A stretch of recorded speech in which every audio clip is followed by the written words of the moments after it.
what is exactly dynamically typed languages? See, first, the best example of this dynamically typed languages is a Python language. Now see, normally everyone says that Python is a very easy language, easy to code language, because it is very much high level language. Python instructions are too much similar with English like syntax. It is having English like syntax, and there the variable declaration is not needed. Now what is exactly that variable? But it's declaration. Everything we have to see in next sessions. But see here, suppose I want to store some two values inside a program first, and then I want to use those values again.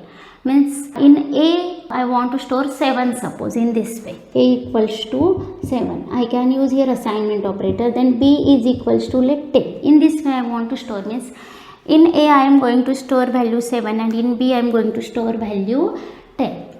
Now what is this A and B? It is not required to declare or tell the meaning of A and B in Python. It is not compulsory. A and B are variables. Variables are nothing but the memory locations.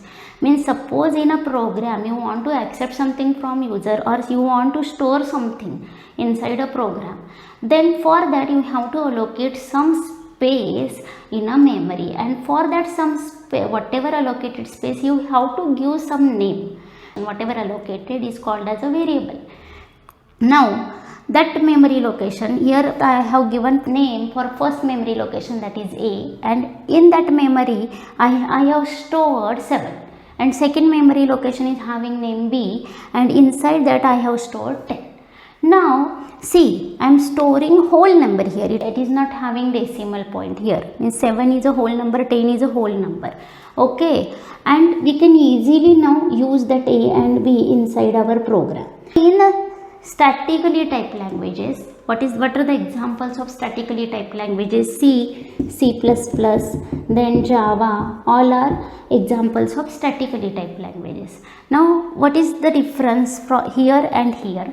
See, suppose I want to use A equals to 7 or B equals to 10 in this statically typed languages. Means if we are writing program using these programming languages, then there I cannot directly use like this. We have to compulsory tell meaning of this A and B to the compiler before using this A and B. The declaration is always compulsory. See here, in A I am storing whole value, again in B also I am storing whole value.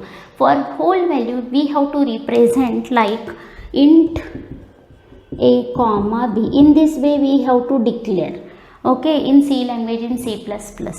Okay, like here int A comma B. In this way means what? I am declaring like this: A and B, two memory locations allocate, and both will have whole values.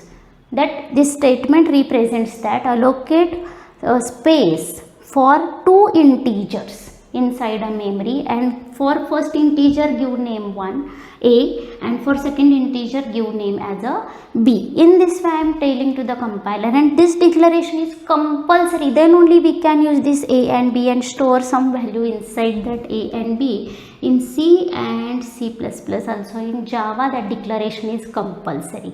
And now here, what is the data type of this A and B? Data type means what? Type of a value. Type of value that you are storing inside that variable.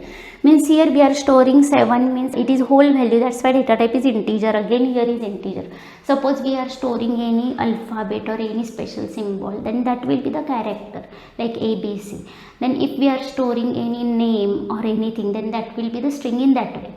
Now suppose I am writing in this way in Python, then Python automatically create two variables of type integer, automatically detect the data type of these values, and according to that consider the data type of A and B and store, allocate memory as per that data type. Means that Python will internally automatically does itself whatever required.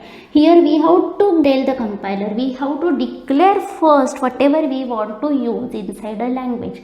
Means declaration is compulsory always before use of anything. Okay, in this type of languages. That's why these languages are called as statically typed languages, and this one is called as a dynamically typed language. That's why C is comes under this category, and that's why C is called as a statically typed language.